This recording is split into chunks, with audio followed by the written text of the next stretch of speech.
बूरेवाला थाना गग्गू मंडी के इलाका में 9वीं क्लास का तालबेलम टिकटॉक बनाते हुए अपने ही दोस्तों का फायर लगने से कत्ल। पुलिस ने चंद घंटों में ही मुलजिमान को गिरफ्तार कर लिया। मकतूल की लाश पोस्टमार्टम के बाद वर्सा के हवाले कर दी गई। थाना गग्गू मंडी के गांव 221 ईबी नहर के करीब 9वीं क्लास का तालबेलम टिकटॉक बनाते हुए अपने ही दोस्तों के पिस्टल का फायर लग जाने से जान की बाजी हार गया। पुलिस ने चंद घंटों में मुलजिमान का सुराग लगा लिया।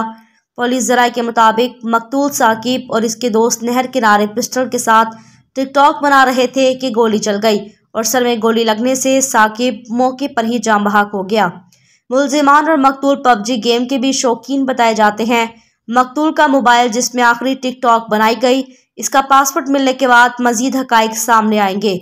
पुलिस ने मौके पर पहुंचकर शवाहिद इकट्ठे करके मुलजिमान को गिरफ्तार करने के बाद तफ्तीश का अमल शुरू कर दिया। मकतूल की लाश पोस्टमार्टम के बाद वर्सा के हवाले कर दी गई है।